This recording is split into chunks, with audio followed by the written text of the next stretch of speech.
Dear student, ਅੱਜ ਅਸੀਂ ਇਸ ਵੀਡੀਓ ਦੇ ਵਿੱਚ ਸਿੱਖਾਂਗੇ ਪ੍ਰਤੀਸ਼ਤ, ਜਿਸ ਨੂੰ ਕਿ ਇੰਗਲਿਸ਼ ਵਿੱਚ ਪਰਸੈਂਟ ਕਿਹਾ ਜਾਂਦਾ ਹੈ। ਪਰਸੈਂਟ ਦਾ ਸਿੰਬਲ ਤੁਹਾਡੇ ਸਾਹਮਣੇ ਇਹ ਬਣਿਆ ਹੋਇਆ ਹੈ, ਜਿਸ ਦੇ ਆਲੇ ਦੁਆਲੇ ਦੋ ਜ਼ੀਰੋਆਂ ਹਨ ਜਾਂ ਦੋ ਬਿੰਦੀਆਂ ਤੇ ਵਿਚਕਾਰ ਇੱਕ ਤਿਰਛੀ ਲਾਈਨ ਹੈ। ਇਸ ਲਈ ਤੁਸੀਂ ਇਹ ਪ੍ਰਤੀਸ਼ਤ ਦਾ ਸਿੰਬਲ ਦੇਖ ਰਹੇ ਹੋ, ਜੋ ਕਿ ਪ੍ਰਤੀਸ਼ਤ ਦੀ ਨਿਸ਼ਾਨੀ ਹੈ।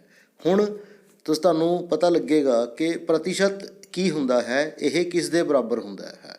ਅਸਲ ਵਿੱਚ ਪ੍ਰਤੀਸ਼ਤ ਇੱਕ ਭਿੰਨ ਹੁੰਦੀ ਹੈ, ਜਿਸ ਦਾ ਅੰਸ਼ 1 ਅਤੇ ਹਰ 100 ਹੁੰਦਾ ਹੈ। 100 ਪ੍ਰਤੀਸ਼ਤ ਬਰਾਬਰ 1/100। ਜੋ ਅੰਸ਼ ਹੁੰਦਾ ਉਸ ਨੂੰ ਨਿਊਮਰੇਟਰ ਕਹਿੰਦੇ ਹਨ ਅਤੇ ਜੋ ਹਰ ਹੁੰਦਾ ਹੈ ਉਸ ਨੂੰ ਡਿਨੋਮੀਨੇਟਰ ਕਹਿੰਦੇ ਹਨ। ਤਾਂ ਅਸੀਂ ਸਮਝਦੇ ਹਾਂ ਕਿ ਪ੍ਰਤੀਸ਼ਤ ਬਰਾਬਰ 1/100 ਹੁੰਦਾ ਹੈ।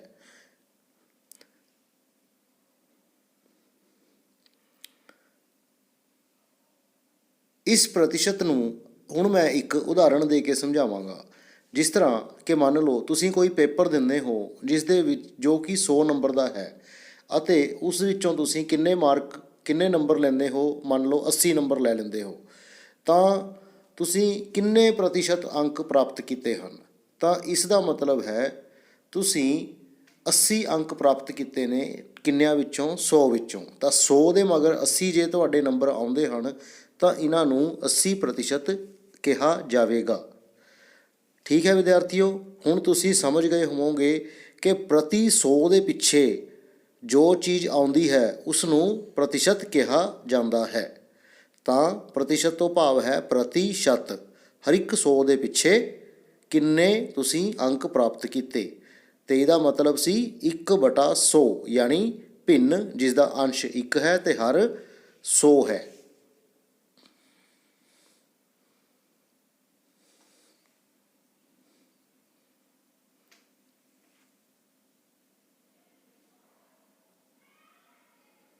ਸੌ ਨੰਬਰਾਂ ਦੇ ਵਿੱਚੋਂ 80 ਨੰਬਰ ਲਿੱਤੇ ਤਾਂ ਆਪਣੇ ਕਿੰਨੇ ਪ੍ਰਤੀਸ਼ਤ ਹੋਏ ਨੇ? ਤਾਂ ਇਸ ਦਾ ਮਤਲਬ ਹੈ ਅਸੀਂ 80% ਅੰਕ ਪ੍ਰਾਪਤ ਕੀਤੇ ਹਨ। ਤਾਂ ਹਮੇਸ਼ਾ ਹੀ ਤੁਸੀਂ 100 ਦੇ ਮਗਰ ਪ੍ਰਾਪਤ ਕੀਤੇ ਹੋਏ ਅੰਕਾਂ ਨੂੰ ਦੇਖਣਾ ਹੈ ਅਤੇ ਪ੍ਰਤੀਸ਼ਤ ਨਿਰਧਾਰਿਤ ਕਰਨੀ ਹੈ। ਇਹ ਸਿਰਫ ਅੰਕਾਂ 'ਤੇ ਹੀ ਲਾਗੂ ਨਹੀਂ ਹੁੰਦੀ, ਹੋਰ ਵੀ ਕਈ ਅੰਕੜਿਆਂ ਦੇ ਉੱਤੇ ਇਹ ਅਪਲਾਈ ਹੁੰਦੀ ਹੈ। ਤਾਂ ਜਿੱਥੇ ਵੀ ਤੁਸੀਂ ਪ੍ਰਤੀਸ਼ਤ ਕਰਨੀ ਹੈ ਤਾਂ ਤੁਸੀਂ ਉਸ ਨੂੰ 100 ਦੇ ਹਿਸਾਬ ਨਾਲ ਚੈੱਕ ਕਰ ਸਕਦੇ ਹੋ।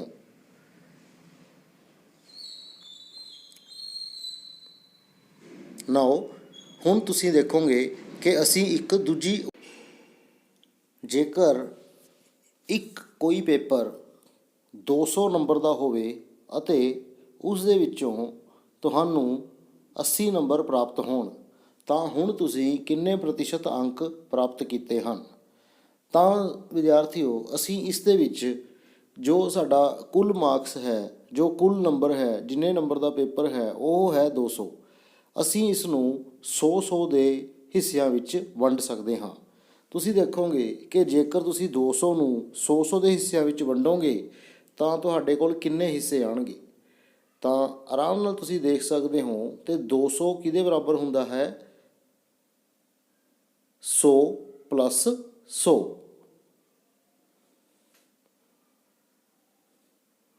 ਕਿਉਂਕਿ ਤੁਸੀਂ ਜੋ ਕੁੱਲ ਨੰਬਰ ਨੇ ਉਹਨਾਂ ਨੂੰ 2 ਹਿੱਸਿਆਂ 'ਚ ਵੰਡਿਆ ਹੈ, ਤਾਂ ਤੁਸੀਂ ਪ੍ਰਾਪਤ ਅੰਕਾਂ ਨੂੰ ਵੀ 2 ਹਿੱਸਿਆਂ ਵਿੱਚ ਵੰਡੋਗੇ ਜੋ ਕਿ ਬਰਾਬਰ ਹੋਣ।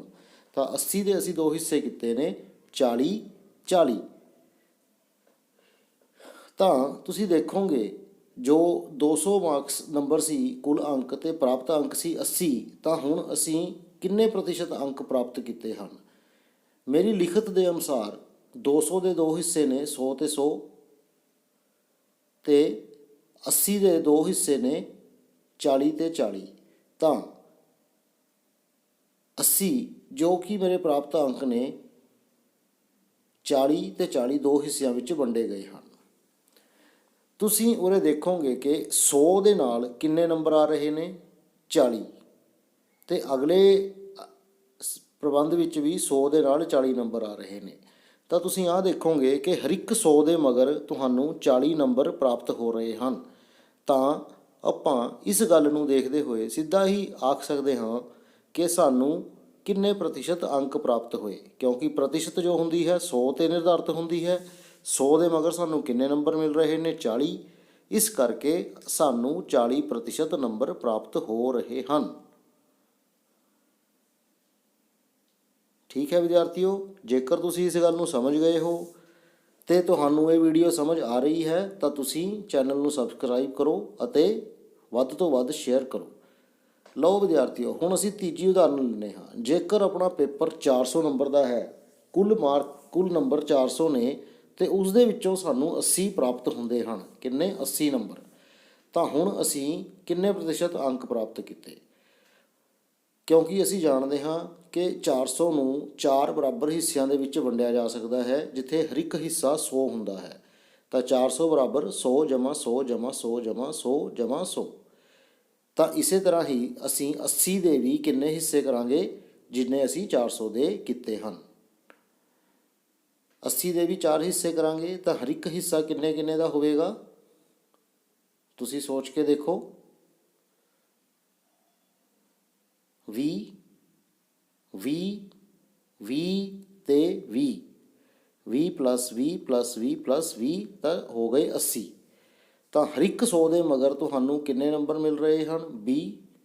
ਪਹਿਲੇ 100 ਦੇ ਮਗਰ 20 ਮਿਲ ਰਹੇ ਨੇ, ਦੂਜੇ 100 ਦੇ ਮਗਰ ਵੀ 20 ਮਿਲ ਰਹੇ ਨੇ, ਤੀਜੇ ਦੇ ਮਗਰ ਵੀ 20 ਤੇ ਚੌਥੇ ਦੇ ਮਗਰ ਵੀ 20 ਮਿਲ ਰਹੇ ਹਨ। ਠੀਕ ਹੈ ਵਿਦਿਆਰਥੀਓ, ਤਾਂ ਤੁਹਾਨੂੰ ਹਰ ਇੱਕ 100 ਦੇ ਮਗਰ ਕਿੰਨੇ ਨੰਬਰ ਮਿਲ ਰਹੇ ਹਨ? 20।